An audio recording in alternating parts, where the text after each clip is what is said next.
Hey, y'all. Welcome to another episode of the Black Briefing Podcast. I am one of your hosts, Samantha Douglas. On Wild Style Michelle. And we are here today with a special interview because this is, unfortunately, we end up talking about our police, local police around central Indiana a lot. And in the last few weeks, there's been a lot going on. But really, I don't think anything bigger than IMPD shooting a young man and him passing from those injuries. And so we wanted to make sure we brought the family on here because, there's been a lot of like back and forth with the story on what's going on. And so without further ado, we'll introduce Dalys Jett's family. First of all, thank you all so much for being here. But then also just introduce yourselves and let folks know basically what you want them to know about you. Thank you for having us. Yeah, and absolutely. thank you for listening. My name is Asia. I am Dallas's older sister.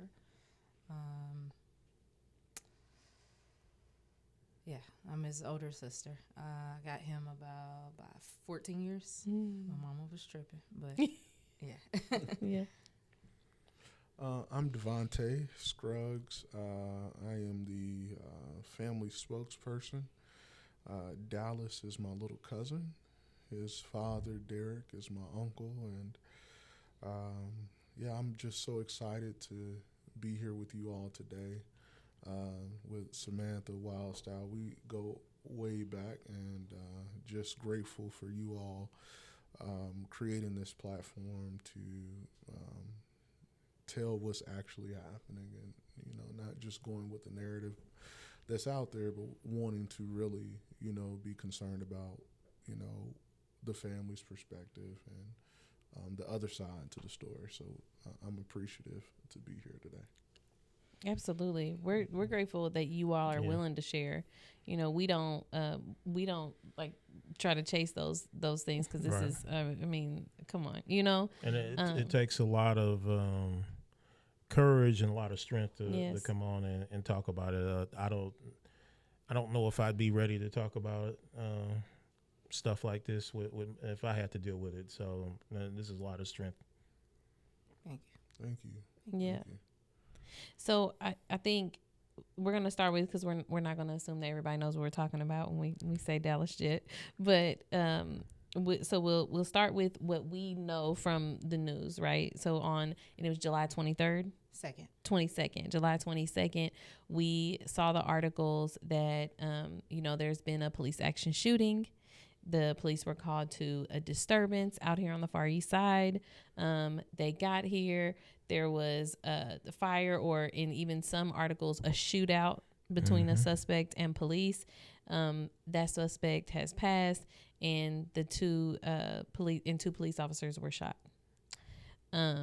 After that, we found out that now the statement is shifting a bit, and they're saying, okay, two police officers were indeed shot, but they no longer will definitively say that Dalys shot them, even though they gave all of us in the public the impression that he for sure did. And some media partners specifically said that he shot both officers in the early stages. Like, 'cause I remember seeing that in the articles. So.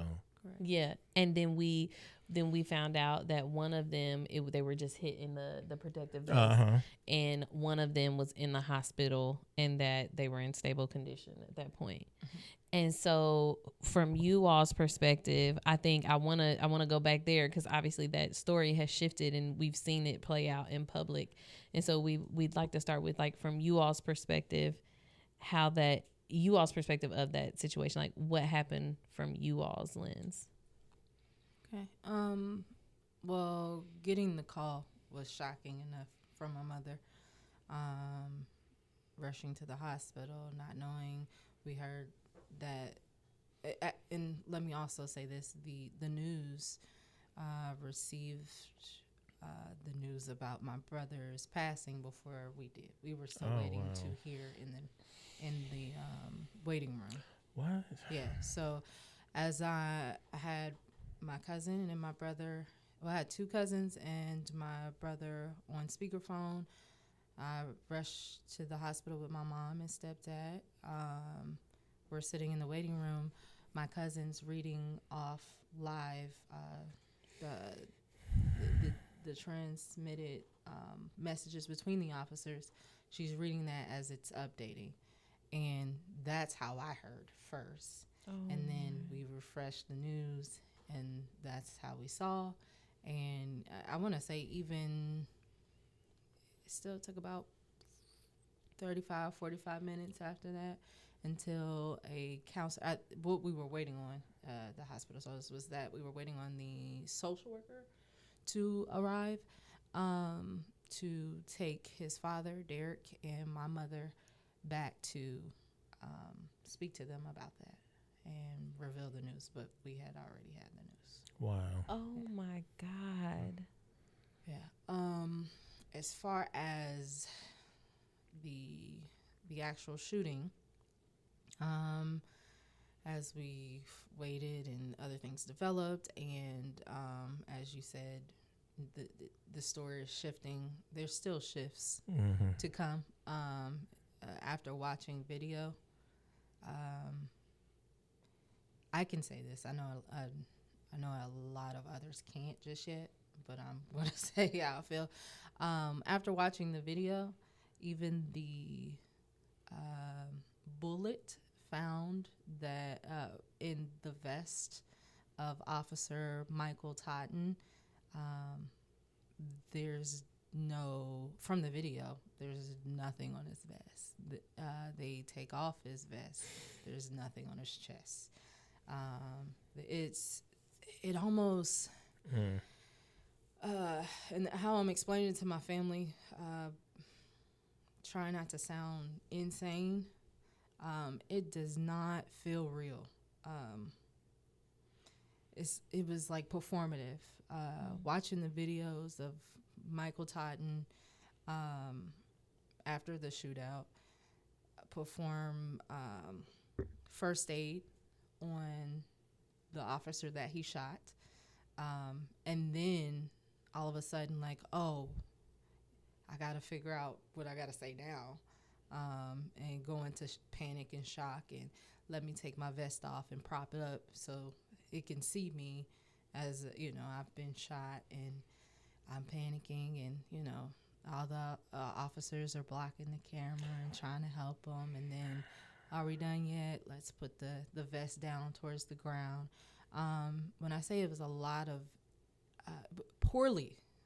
it was a poorly edited video. I also went to school for journalism and broadcasting. So being behind the camera, you catch things that, like, I'm looking, are we serious now? Is this real? Maybe I was naive thinking that people would do the right thing, but as this situation continues, I am noticing a lot of the politics and things. I'm noticing that when people do things that people in certain positions do things that aren't favorable, they will do anything to cover that up. We're getting a lot of support, but behind closed doors. It's like, a lot of calls like, hey, we know that, he didn't do this, and we're hearing this, and da-da-da. But we can't, say anything. So I want to give context just to make sure, because there are people that still don't understand particulars. The police respond to a call that they believe is a disturbance of some kind. Yes, sir.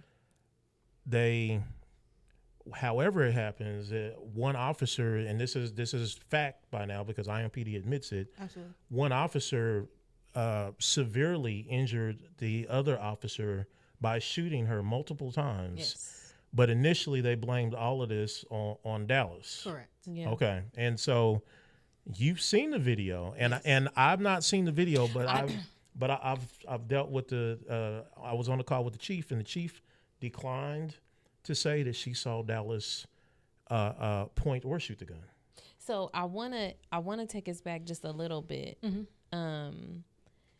when this is, you guys don't know there's a disturbance with him, and like you don't know any of this is happening until it's happened and they call you all, correct? So the person that called the police did try and get in contact with To us, you all, okay. But, I mean, I have that person blocked.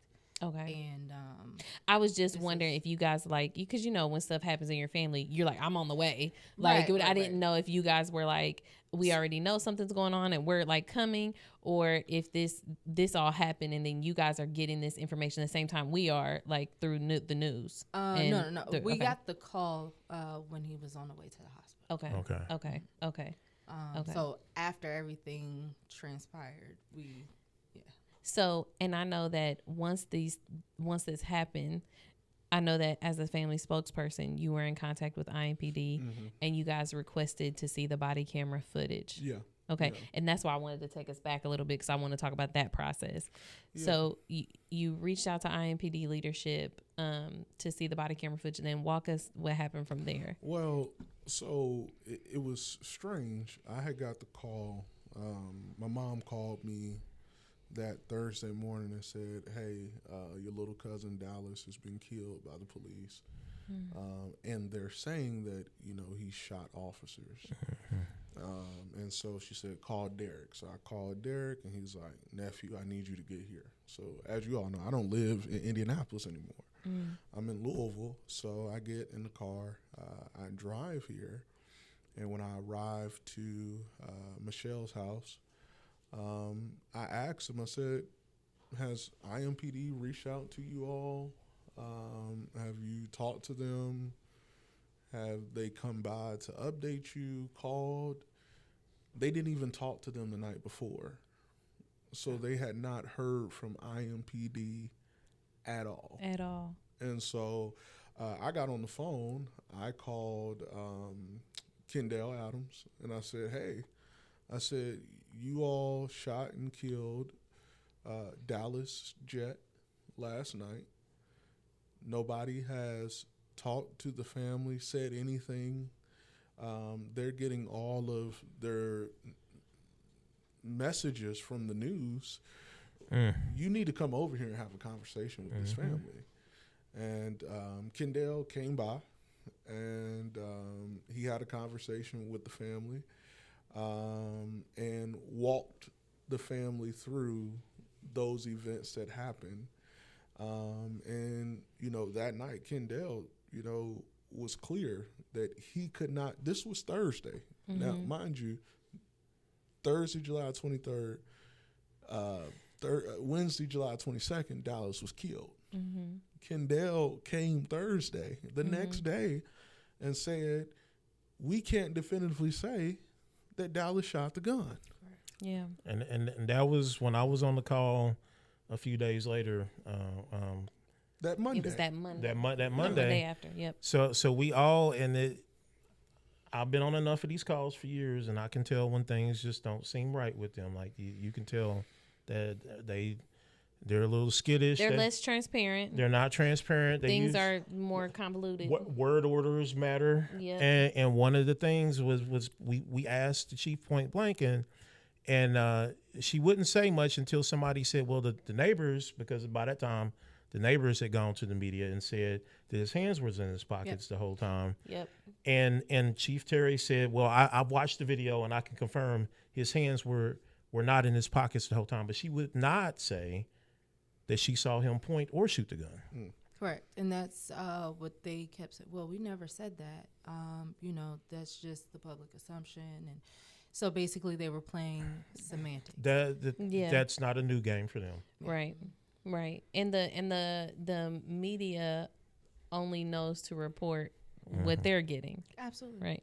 So you met with Kendall and you all requested to see the body camera footage. You guys wanted to see this yourself. Yeah, and so that night we shared with Kendall, hey, we want to see the footage. He went on to this whole rant. Well, we have to send the footage to Florida, and it has to, now it's California, but first we have to send the footage to It's their Florida, third party. the third party, Mhm, you mhm. know, Yep. organization that's going to edit it. Thank goodness for the And, internet that can get it there quickly. But right. okay, let's Yeah. go Right. ahead. It's going to take about 3 to 4 weeks for them to edit it, and then another couple weeks for us to review it and go back and forth, and That then is what usually happens. we though. will share it goodness. with the family before we share it with the public. And Yes. so I said, that's not going to work. Yeah. Kendall. Yeah. Yep. Yeah. That- Now, I do want to say, for transparency's sake, that is typically the case. Yeah. Because they have a third party like editor. Yeah, they do. And when now I want to be clear too, when we say editor, all they're supposed to be doing is just adding Context. because as you're just looking at raw footage, you don't always like Know what's going on. so they'll zoom in on parts, they'll pause or slow something down or whatever, and they also put all the disclaimers at the beginning and at the end. However, having watched all of the videos from probably the last since they've had it, they do put their own bias on it. Oh, for sure. Well, And part of what we do, so the folks that are on the activation calls and the folks that review body camera footage, it's our job to call out the bias and to make sure that that's not what happens by the time it hits public. But it definitely is seen by the family before that. Mm-hmm. But I know you guys, I just wanted to put that out there. That's typically the process. But for you all, you are like, that's not going to work. well, and let's be, give context to why that didn't work. That's not law. It's not. No. It's completely. And it's optional. That's their internal policy. Yes. And it seems that IMPD did not start to follow their internal policy until they had to retract their first statement. Right? So what do you mean? Well, the thing is that they're stating the facts as to what happened, and they declared that night Dalys shot 2 officers. They knew that to be a fact. So much so, the mayor came out the next day, Right. and said, we're not going to have this It made a fool of themselves. in this city. Right. Right. And then they let that sit for a week. Now, mind you, Kendall knew this on Thursday. He got shot on Wednesday. Yeah, because I'm assuming he watched the raw footage. Yeah. They didn't update their statement and their new findings. By the time we got on that call, I can tell you by the tone and the way they were interacting with the community that they knew it then. Yeah. Now, they didn't say it then. They did not say it then, but I knew that there was something had happened that was not the truth of what they had said before, because I could tell. So you guys, after you told Kendall that's not going to work, you guys set a time and a date, correct? Right. Okay. And what was that? So I told Kendall, I said, listen, we need to see the footage within a week. That's when we had went public. Right. I believe it was that next day on Friday. Okay. We said, hey, we need to see the footage. I then had another conversation with Kendall on Saturday. I said, Kendall, let's set a date. Right. Kendall says, all right, I want to set it. Let's set it for that next Thursday, I believe it was. Let's set it for the next Thursday. He said the officer is in the hospital. She still has to review the body cam footage. After she reviews the body cam footage, she gives her statement. Then we'll allow the family to see the footage. And, I said, okay, well, why is it that she has to see the footage first? But they set a time and a day for Thursday. Right. And then, so my understanding is they set the time and the date and then had to come back and say, hey, she needs to see it first. Right. Correct. Yeah, so they set a time and a date with you set first. a time and date saying that she would have seen it by then. Okay, she would have seen it by then. But she- okay, But got she it. still hadn't. She hadn't seen it because they were Okay. saying, okay, well, she, had to go through surgery. Yeah, like she was severely injured. Right. And she was. That she Right. was, and it's sad that what happened to her. That she was on narcotics. So the Yeah. family. So the callback was really, she's not going to be able to see this by the Thursday, so we're going to have to push this back so that she can see it. Right. Correct. And Okay. also, let's be clear, she did not have to see it first No, she did not. Yeah. before the family saw it. No, she did not. So, like, you know, as sensitive as we are to Yes. her injuries, and I want to be clear, Yeah. we hate that any of this happened that night. Right. You know, I never want to see an officer. I never want to see a civilian shot or Right. killed. Right. So this happening is like, you know, we didn't want to see that to happen.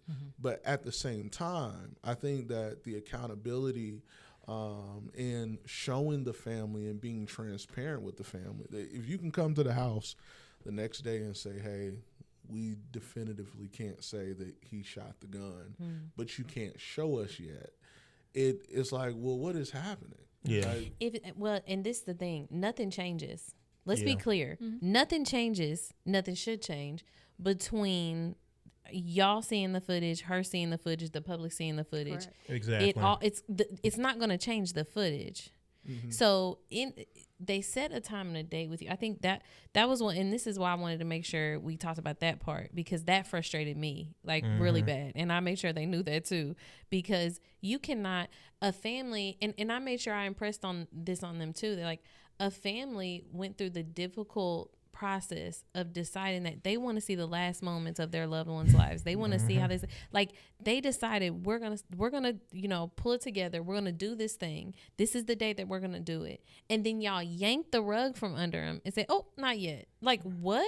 That's more That is- trauma. Yes, that's more trauma, and it's and in truth, it was unnecessary to your point, because there is no rule. It was not required. You just, based on what you just wanted to do, Oh, what yeah, I you was gonna just say, decided. They admitted that. They said, well, this is what we are choosing to do. He spoke with Kendall, and he said that. and the chief. Oh, yeah. And to tell Who you, it was ultimately her decision. It You is. know- Yes. It is. Yeah. even getting that conversation with her, you know, me and Kendall had been in conversation for 2 weeks. It took Andrea Hunley to reach out directly to the chief in order for us to have a conversation together. Jesus. And then even then, you know, the chief had Kendall to call me and three-wayed us in just to tell me that, you know, she's going to stick by the statement, the second statement at that time, where, you know, they were saying, you know, a bullet was found in the vest, you know, that one. She's sticking by that statement, and she didn't have anything further. And the context was that since they couldn't definitively say that they saw Dalys hold or point or shoot the gun, that the bullet that hit the officer in the vest came from the gun that was found near, or no, not even, I'm putting too much, not near Dalys, but at the scene.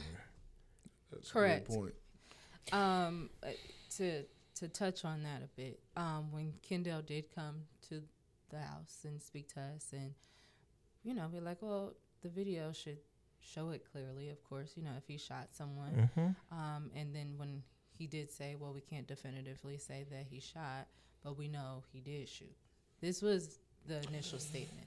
So we're like, if somebody's running full speed, and then this is him saying this, well, we're thinking that he shot. So Wait a minute. Well, So hold on yeah, now. see, that's- you Come know, on. y'all, I fought this kind of stuff before. They tried to tell me one time somebody running because they shot him in his back, That- running that's- away, that's why I turned said it like my this. brother's John Wick, for sure. I Absolutely. have to be. Absolutely. Come on now. Come on now. So, you know, these are things that, as you are reacting and we're hearing, we're like, okay. Now it's like, now we know.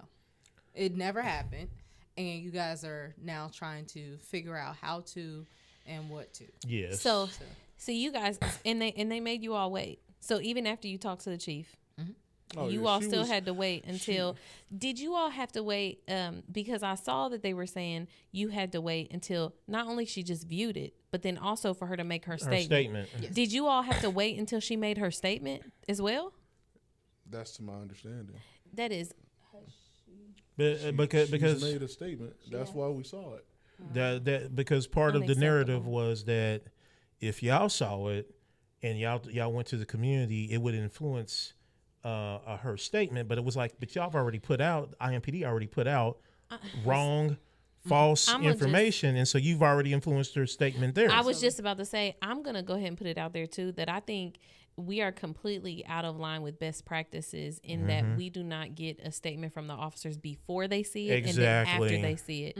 I think that is completely off too. Like, we should not be just allowing these officers to watch this video and now they know exactly what they should say, not say. And it's not, I'm not trying to say that we can just assume that every officer wants to, you know, manipulate facts, but I think when something is very tense like this, I think the temptation is great. And I think we should be functioning with best practices and taking statements both before and after they view these things. I think we're also giving too much credit to IMPD. I think FOP is the real issue. They are. Well, They absolutely are. We always know that. You know? And Rick Snyder has been very quiet. Now if it's two black people shooting each other, Rick Snyder got everything to say. But when it's two IMPD officers, silence. What's the other frustrating point with that is that the police chief, and sometimes I think they forget that, and I think this chief right now is forgetting that, by the way, that they have an obligation both to the public and to those officers, not just those officers. Hold on, Samantha. Hold on. I told her, I said, now when she denied us the second time seeing it, before the officer saw it and gave her statement, she said to me, we know that the community should hold us accountable. We understand that and we respect that and we want the community to hold us accountable. And I said, Chief, your actions ain't aligning, boo. Yeah. I'm sitting here trying to hold you accountable. And you're like, so now this is just fanfare. Yeah. You know, you're blowing smoke in our face. And at that point, we decided after that conversation, we weren't going to have any more conversations with IMPD. Absolutely. To the point that Kendall asked to come to the funeral. Yes. And I said, listen, Kendall, the family, they don't want that. I Guess could what happened? imagine. Yeah. Kendall showed up to the funeral.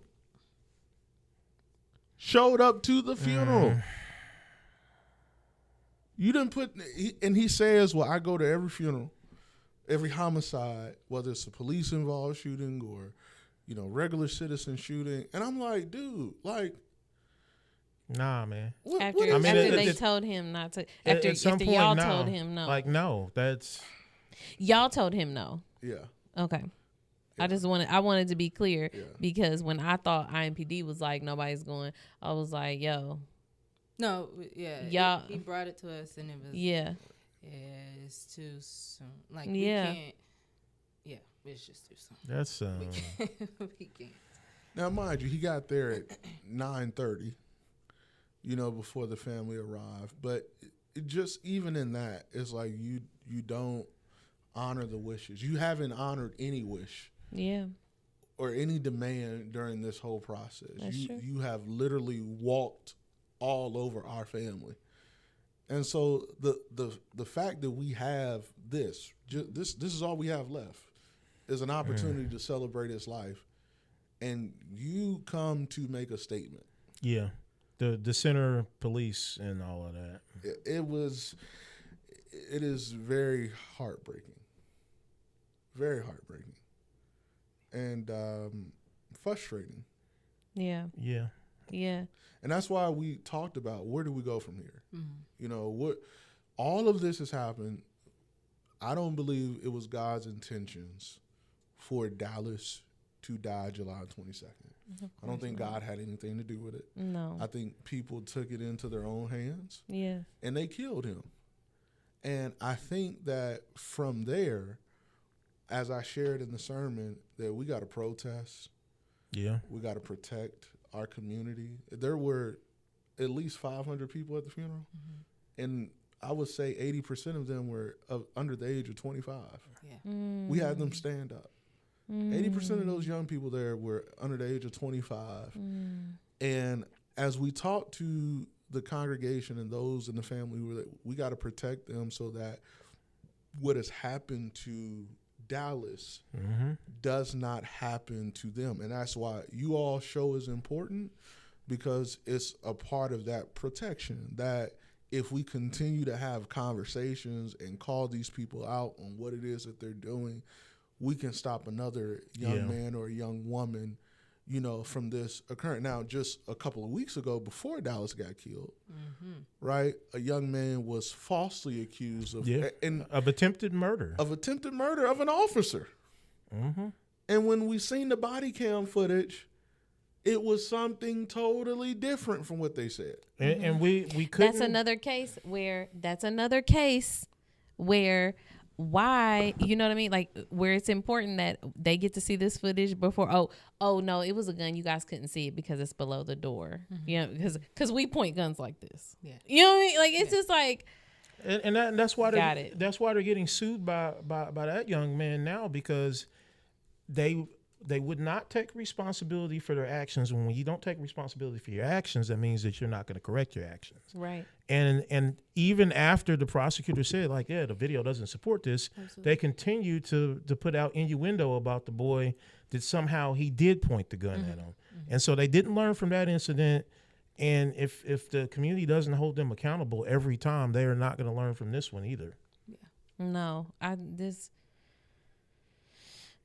Can I ask you all something? I know it's your show. No, yeah. But no, let me ask you all, what has been your consensus of what transpired that night based off of your sources, what you've heard, and what people are saying, you know, happened? What have you? How have you concluded? I knew like early on it seemed weird, and then by the next day I knew that we all suspected by the next day that the officers had shot each other. And from there, when I finally did get on the call with them, I knew something was very wrong, and I mean very wrong. I all the telltale signs, and I've been on enough of them calls over the years to know how many bad, and they've had a lot of bad shoots over the years. I know the telltale signs of how people act, how they interact, and the word choices, and in the order that they put words together, and it all pointed to that they knew they were wrong, and they were trying to figure out how long they could hold that back from the community. Yeah, I think for me, for the folks that I talked to, it was apparent very quickly that they could not definitively say he shot that gun. Now, when I hear that, I assume that there's either like they're too close, or the position of the body camera, because it's here. Like, if you're close and stuff, it's hard to see anything. I'm assuming something else transpired. So I started trying to ask more questions. Like, is this was there an altercation? Was there a physical altercation? Are they on the ground? Are they standing up? How far are these officers? Like, Right. you know, all the things. But ultimately, I know though that I won't be able to really make any of those kind of determinations for myself until we see the body camera footage, which typically is several weeks later. In truth, and I've viewed body camera footage with family members before, especially if those family members, we know they're going to be alone. We try to do our best to like support folks in that moment. But and then I've also viewed it obviously tons of times just as a community leader, making sure there isn't bias in those videos, making sure, like, because they'll say like, oh, you can see the gun here, and it's like, who says who says that's what that is? No, you see something there. That's what the officer thought he was a gun or something. You know what I mean? So it's stuff like that we push back on. So like Wild Style, when you start seeing conflicting stories, it's definitely like something ain't right. Y'all did something wrong.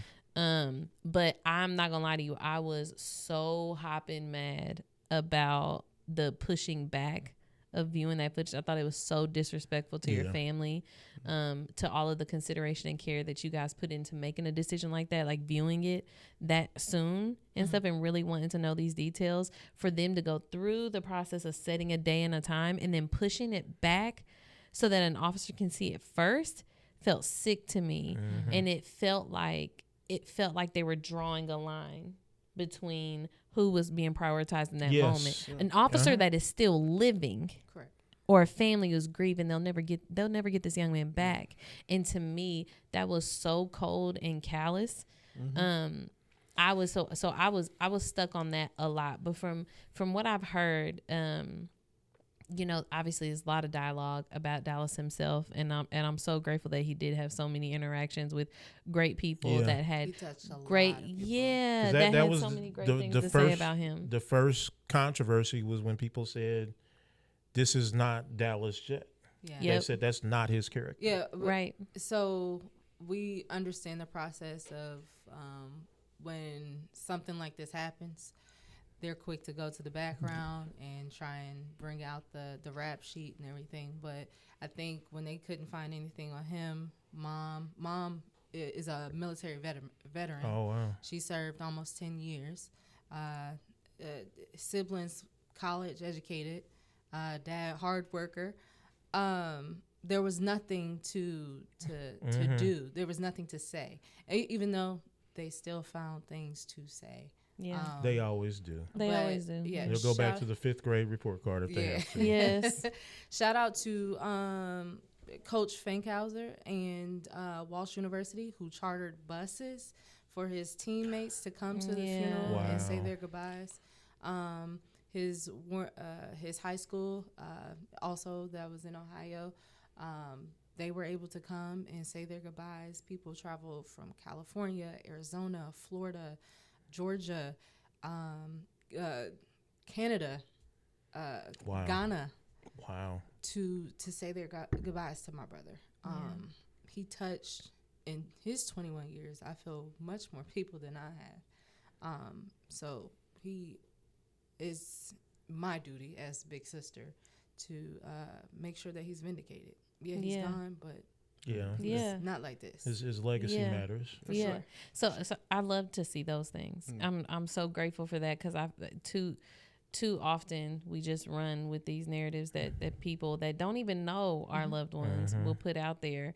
And so I was grateful for that context, and in truth, it makes me more angry. I try not, because I try to keep a clear mind so that y'all can be angry, you know, so that y'all can be sad, angry, and do all the things. That was and I first can, stage for me. yeah.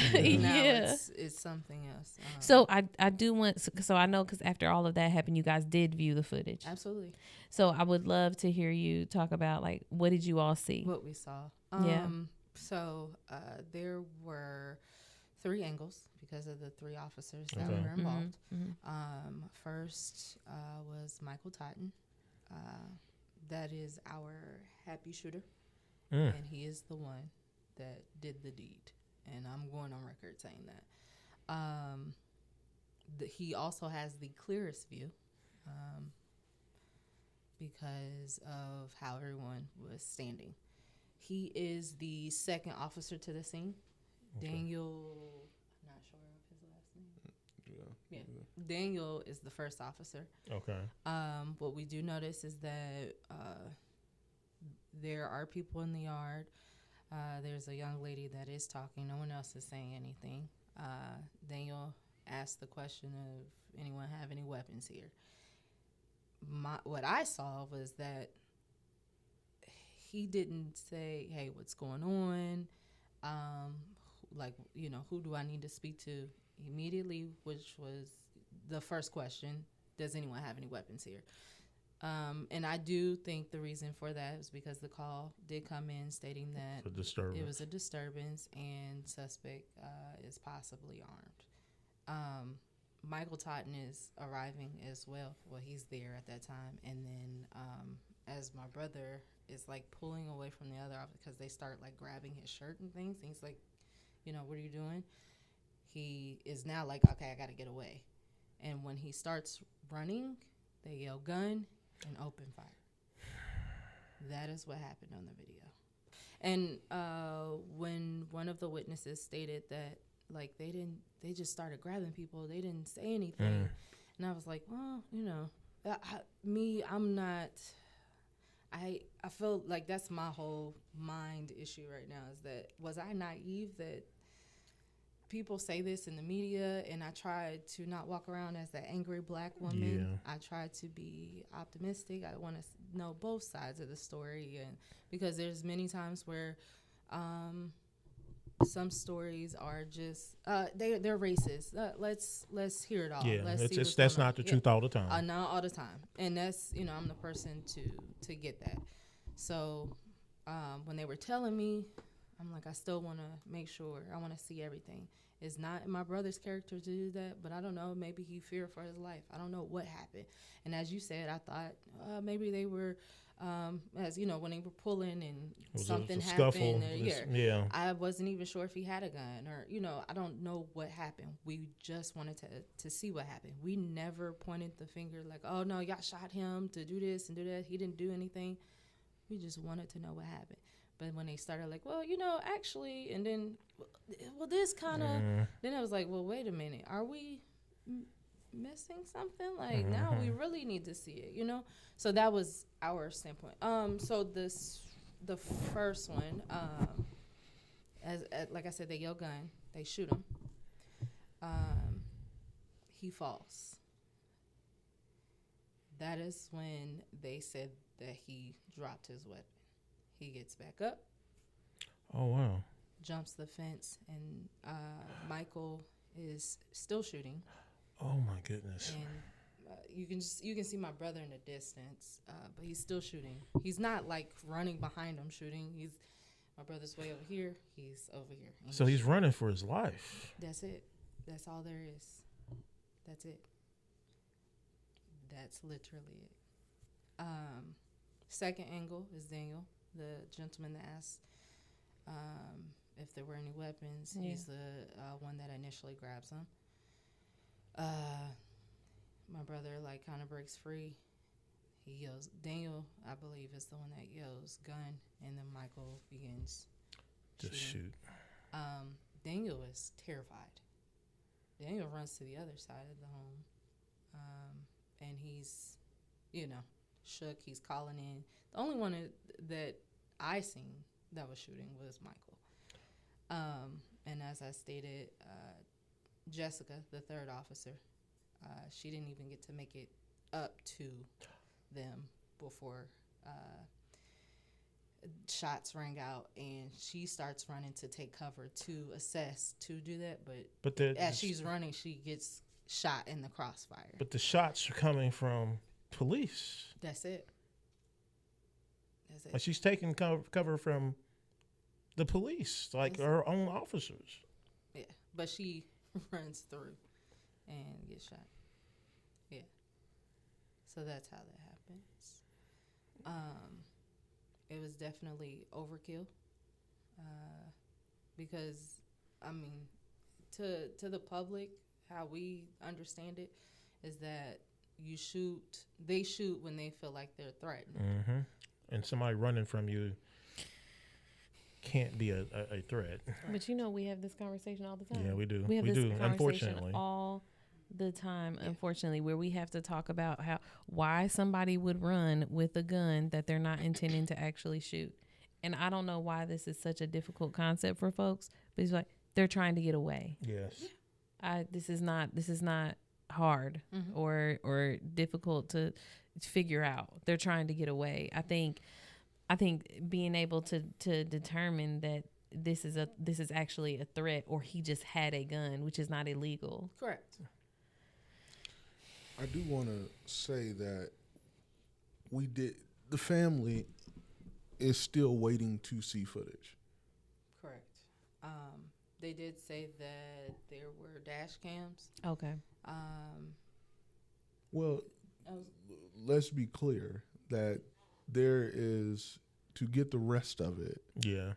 From start to finish, you need to see every officer that was there, all three of the cameras from start. I was going to say, typically that's what they do during the editing process too. They put all of those together. Well, no. I'm saying in order for us to see everything that they have, the family's legal representatives are going to have to file a request in court. Well, they said, as I put it in short, get it back in litigation. Yeah. But that's what they said. That's exactly. That's exactly what they said. They don't have to do that. No, they they said, to get the rest of this, sue us for it. Yeah. Yeah. And then so the dash cams, there's 3 officers. They said there's 2 dash cams and 1 dash cam did not work, so that will not be available. Aren't they brand new? We didn't have dash cams before. That's what I'm saying. So I know They're they're brand new. new. I know they're brand new. So Because these are- we did not, they just put in a request for it 2024, maybe last year, but we didn't have dash cams before. Right. That was was one the of the, issue. yeah. That was an issue. So, but this is the thing though. Body camera footage via our protocol of an officer involved shooting should be released to the public anyway. It should. And I also want to talk about how that the IMPD is costing taxpayers more money. That's a fact. By telling y'all to go sue them for the footage. Mm-hmm. When they know it's going to have to be released eventually. That's what I'm saying. It's a part of the protocol for it to be released anyway. Well, what's going to be released to the public is, as they stated, it's going to be redacted to Protect identities. I know that much. Mm-hmm. Well, it's not necessarily that. Well, that's probably more of it, but they said it was to protect the family and to not.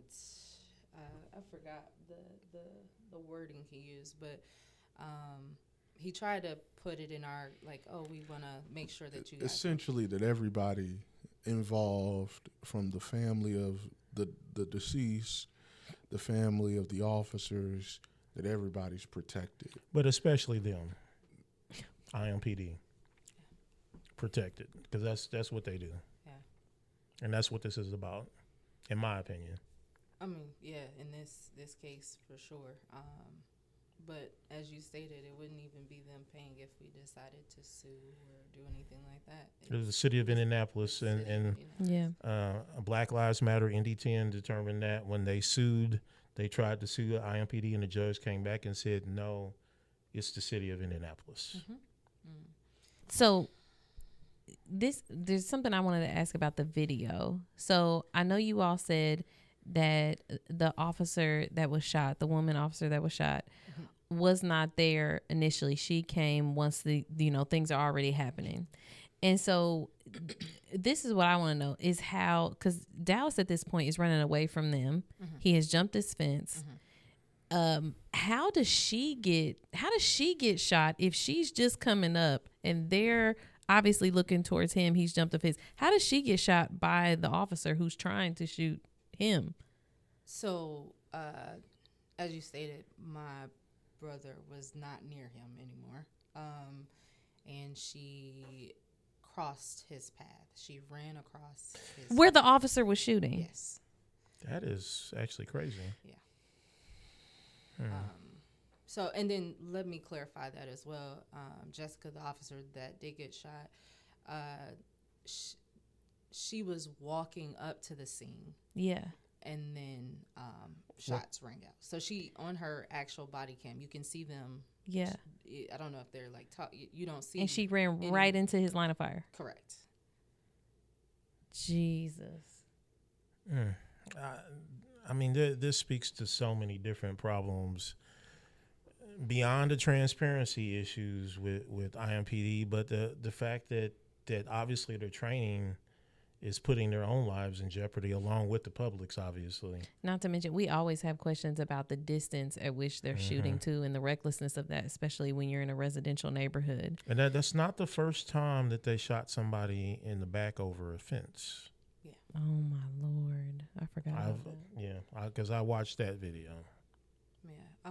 Michael shot everyone and everything on that video. There were children out there as well. Oh my God. Yeah, so, Whose children? Dallas's child. My brother's child. My nephew. What?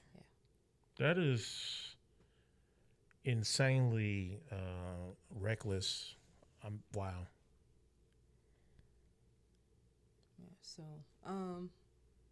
is he... He's outside? yes, yeah. During all of this, yes.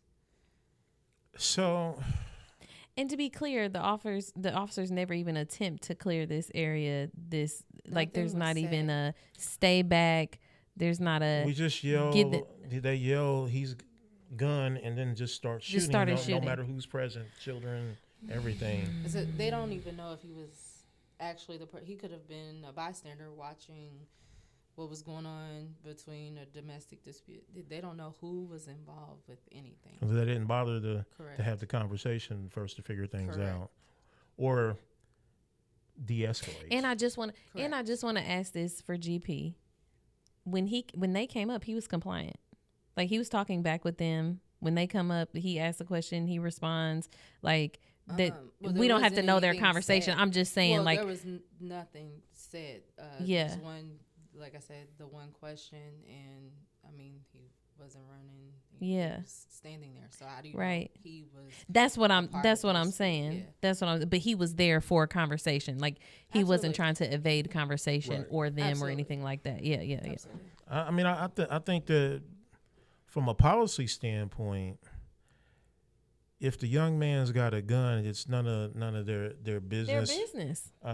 Yet until they've determined that a crime has actually occurred, or that he's a serious threat. And since the chief can't, I know this from the call, and I haven't seen the video, and I do trust y'all. But when the chief can't say that she saw him pull the gun and point it or shoot it, then obviously he wasn't a threat when all of this started. Right. And so there's policy issues, there's training issues, there's transparency issues. And I hate that they're going to tell us that, well, it's up to, he's going to have to justify, why he shot. Like, there'll be a trial for him and blah, blah, blah, whatever. But the problem is, it's like, but he's gone. Right. Like, he's gone. Yeah. He's gone. Right.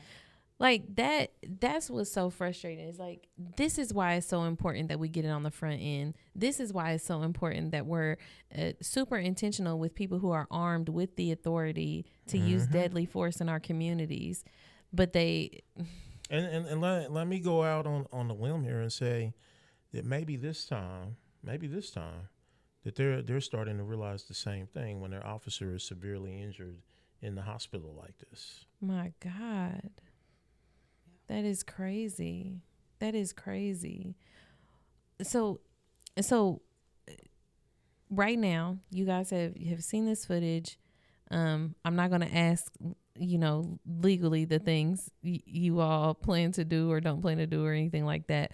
But how can community support you all? Like, what's next steps for you all in that respect? Yeah, I think, and again, earlier I shared it. We got a protest. It has been 2 weeks tomorrow since we've buried Dalys.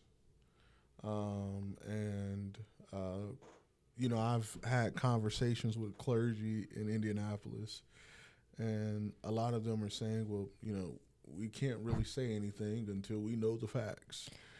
And that's why IMPD does this thing with transparency. And so we've relied on the relationship with some of the organizations here in the city to advocate. And so I think that the people need to come together and protest and ask questions as to what is going to happen at the conclusion of this case or this investigation. What is going to come of this? We need to protect, which means that we need to go to these city council meetings to see what it is that they are approving in these budgets. Where is this money going? The fact that the city of Indianapolis, literally in most cities, have money set aside just to get sued, or to deal with litigations or different things like that. Like, those things need to be addressed as to, why are we, spending so much money on law enforcement and these things are transpiring. But then lastly, I think we got to pursue justice. And again, we hate that this happened, but somebody's life was lost. Yeah. And he did not have to die. Right. And somebody has to pay the penalty for that. Yeah. And so, pursuing justice is calling on, you know, the prosecutor to, you know, if he can't make a decision, call a grand jury. Call a grand jury. And not, you know, folks who who are not aware of, you know, all of the things that are happening within this city. Obviously folks who are, you know, unbiased, but people who will take a look at this and say, you know, there was wrongdoing or there wasn't wrongdoing. Allow the process, you know, to play out fairly. And it's odd to me. I'm glad IMPD has stopped talking. And so we just got to continue to do those three things. And I think if we do that, this won't happen again. Prayerfully, this won't happen again. I hope. I mean, I hope that, honestly, I hope that they learn something from this. They haven't seemed to care as much about us and our people, but they do care about their brothers and sisters in blue. And this was a near tragedy all the way around. And I know that officer is severely injured, and that may affect her the rest of her life. Mm-hmm. And so IMPD should have a vested interest in trying to get some of this fixed. Mm-hmm. Absolutely. I think I'm so glad that you said that you talked about the prosecutor. Mm-hmm. You know, a lot of folks, I feel like they don't know the process, that now, you know, is the time for charges, and we need to be expecting those, but also holding the prosecutor accountable for those to come. I know there are cases that we're still waiting on charges for. Yes. So Multiple. we definitely can apply pressure and make sure that's not the case. As a matter of fact, this is a re-election year for our prosecutor, in case y'all didn't know. So he needs your vote in November. And it seems like if he wants something from us, we should get something like justice from him. Justice is a small ask from a prosecutor. And he is contested, by the way. So I just wanted to put that out there. And you know, not arresting black folks for, you know, having a little bit of weed ain't good enough. Yeah. You know, like it was a good start. It was a great start. It was actually a great start. Yeah. But we also have to protect the rest of their lives. And I've watched too many videos of IMPD officers shooting people in the back in the last few years, that while I'm happy that you're not putting charges on people, weed charges like that anymore, can you get them to quit killing us? That doesn't, right. But that's the thing though. It's like, we have to be honest when we say, hey, listen, you're great at this thing. Mm-hmm. But friend, you can't neglect us on this thing. Yeah, like this, you know. When it comes to these officers, boy, we struggle to get those charges. And so I'm with you. I think we need to start applying pressure in that way. We don't want to see 2026, 2027, 2028 to go by and we don't see charges in these cases. Like, we have to start holding them accountable. And I'm going to say this, I'm going to say this publicly too, that we don't need organizations having backdoor conversations and calling it advocacy. Right. Thank you. And you know who you are. And we've talked. Yeah. And, you know, sidelining folks, or you shouldn't say this now, or you need to say it, like, it's somebody died. Like, politics, right. Playing politics, like, we don't have time for that. Yeah. Right? Like, Dalys Jr. is 4. He's about to turn 5. That is a ticking time clock, right? Like, it might be him next if we're not careful. Right. Yeah. And so, you know, if you, and, you know, some people might say, well, Scruggs, you shouldn't push away support, right, of any kind. However, I believe that if you're not really concerned with real justice, being done, don't waste your time. You get to tell people how you want them to show up for you. I don't know where that comes from, but I get to, when you're supporting me, I get to tell you how I want that support to come. A lot of hidden Period. agendas. Yeah. Like, and no, and to your point, yeah, this is one of the reasons why we do this podcast, because there is a lot of conversations like behind closed doors. There is a lot of, sure, relationships built, things like that. And we do get things done that way, but not everything, to your point, not everything can be done behind closed doors and those kind of conversations. Mm-hmm. And in truth, we've seen where, especially with police, that hasn't been effective. I can add to 2 points to this. There's been times where, I've been asked to stand back and support gently, but not saying anything, and I've done that. But I've also seen in some of them same instances is where they thought they were negotiating with IMPD, and they wasn't. And but they didn't get anything. They didn't get anything, and the deal that they were getting was not what they thought they were getting. You know how many people told me, oh, don't go out and make a statement about what you and IMPD's conversation was. And I said to them, if I don't say publicly what we said privately, how are they truly going to be held accountable? Mm-hmm. Facts. You know what I'm saying? And to our family's credit, we did see the body cam footage before 30 days. Yeah. Let's be clear about that. And part of that is because IMPD is under such scrutiny right now and public pressure to be transparent. I mean, well, as you stated, no one spoke to us. No one, until a call from our family happened. Was made to them. No one spoke to us. And even then, nobody pointed fingers at them. I was going to say, news reporters somehow found out where everyone lived at and was showing up. But, outside of that, no one spoke ridiculous. To us. That's ridiculous. That's ridiculous. So I know that we want justice. I know we're talking about going to the prosecutor.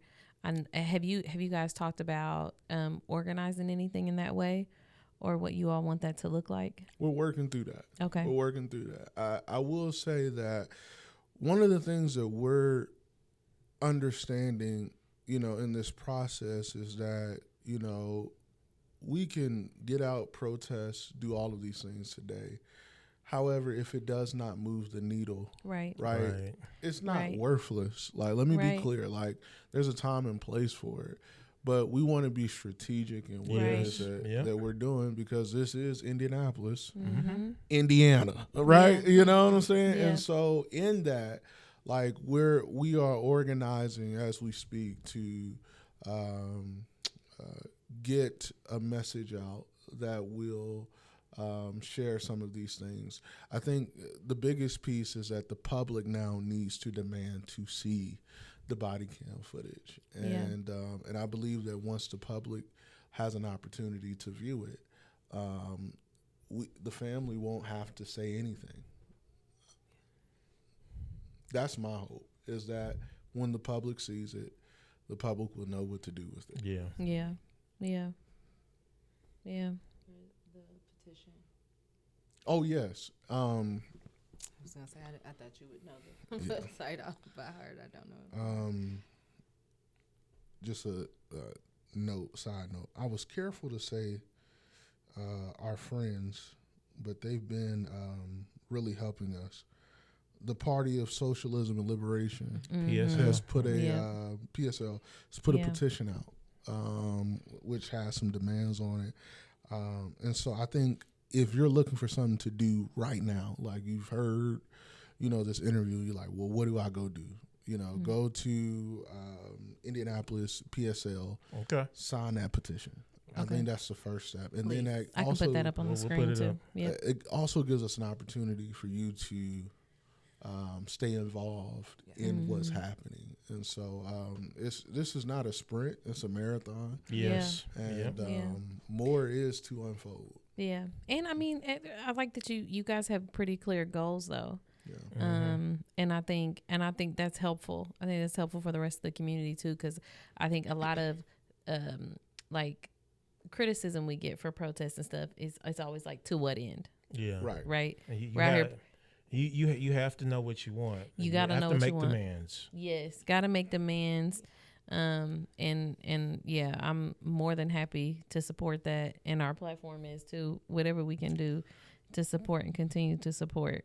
And I would also, I do want to say that the family has obtained legal representation. Mm-hmm. Fatima Johnson and Vital Legal Group is representing the family in this case. And you know, some people say, "Hey, call Ben Crump or call this person," and this phone will not ring Ben Crump. We will, you know, and you know, RIP to Nolan Wells. What has happened to him Absolutely. is tragic. Absolutely. And I am glad that the family is continuing to make strides to find out what has happened. However, at the same time, we know that some people who do represent do not always have the best intentions. Right. And our family is confident in Fatima and her team that they will do what needs to be done legally. I love that. I love that. I agree. I'm grateful we have solid people in the community like Yes. that. That's helpful. Well, before we go, is there anything else you guys want to make sure that folks know? Anything else you all want to share? Nothing that I can think of, but justice for Jett. Okay, justice for for Jett. Jett. I do want to say, you know, I honor Asia, you know, for being strong and coming and sharing, you know, her perspective to, you know, close, you know, a casket lid, you know, on your brother and not allow that to cripple you in such a way that you can't advocate for him. Shows the strength that black women across this country has always had, and from her to his mother. And I can't leave out my Uncle Derek, right? Yeah. Like, man, my Uncle Derek, man, is, you know, he's a hard-working man. And if you all, your husband was at the funeral. Yeah. And, you know, he seen it, like the cry that he had at the end when it was time to leave out. And he said this was not supposed to happen. And he's still standing strong, and you know, he's going every day to make sure that his son gets justice, and it is encouraging to see.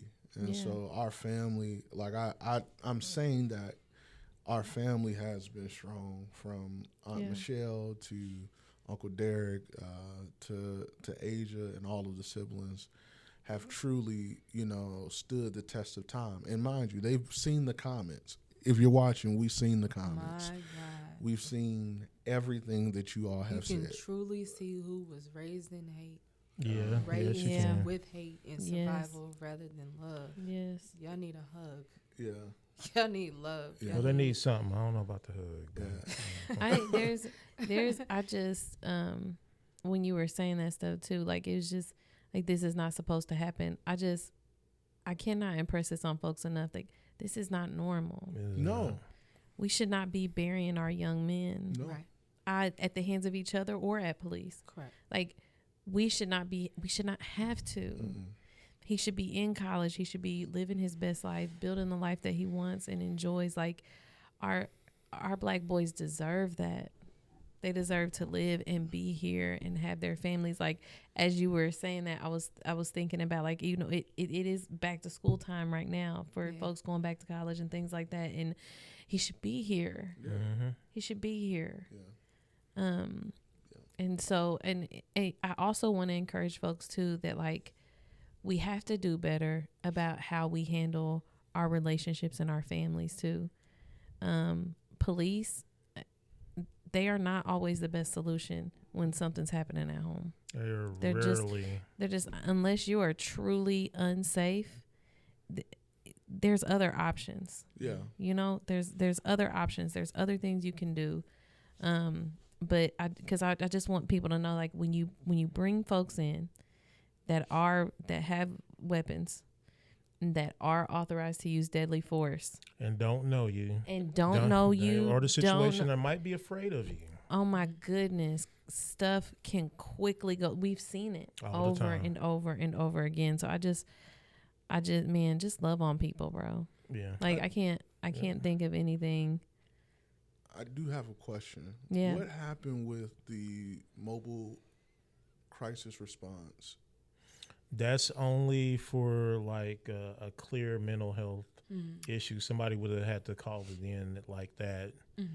And then it would have to be the assumption that nobody has a weapon for that to get. Wow. Yeah, they had and they have both. So they have like the MCAT teams, and they also have the clinician led community response teams. And so yeah, but it has to be clear. So because they, like you said earlier, stated on the call that he may be armed, that's always going to trigger. Always, no matter what. It's always going to trigger officers, but that's what I'm saying. A lot of people don't know that. And that's why it's important that folks understand that, like, when you're making these calls, and I'm not judging her or her perspective, but like, if you can get away or do something else, if there's any other option, personally, the best option for me is to not have an interaction with police. I mean, and this is played out in several instances, is that like if it's somebody you care about and they really, it's just a disagreement, but you're not afraid for your life, you're not afraid for your safety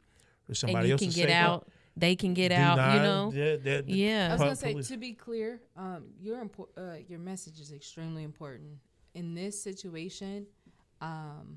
She has not just done this to my brother multiple times. She's done it to her mom. She's done it to her stepdad. She's done it to friends. Yeah. She'll intact it. She is it.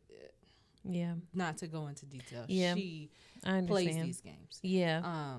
As I told you, she just assumed that it was going to be another, and that's what I'm trying to caution against. Because what you think is just going to be just another call or just another whatever, they can pull up and this could go way out of hand. Completely out of hand. And there are a lot of people, unfortunately, that they do, all intents and purposes, play like that. Police games, yes. And it's been caused even when weapons weren't involved or may. It's part of her script is what I'm trying to say. So that message is extremely important. But I want to echo Devontae's sentiments. I think it is so brave of you all. Yeah. And we're so grateful that you all do this too, because in truth, it's so much more impactful from you all, because we yell this 24/7. We talk about this stuff every single time we're on a call with them. Every single time we're watching body camera footage, we're having these conversations, and it always just feels like it's on deaf ears. But I feel like when these things happen, it is so important that the people that are directly impacted by these decisions that they're making, or this poor policy or training or whatever you want to put it on, that you all actually coming forward is so powerful. Like, and I can't underscore that enough. So thank you so much, both of you all. Thank you so much for being just so accessible and so willing to share your story. Even though I can't imagine how painful it is, but still to be here and stick through that, because you know that there is some kind of good that can come out of this, some kind of change, some kind of justice, progress. And so I'm super, super grateful for you all. I do want to remind you all that are watching this, like, please share their message. Please comment with your support. Like they said, they're seeing it. They will see it on our post and on our feed. Please sign that petition. And stay up to date on these updates, so that as organizing details come together about how they want to take these next steps, we can take it with them in support as community. And as always, we appreciate you all being here with us, and we will see you next time. Peace.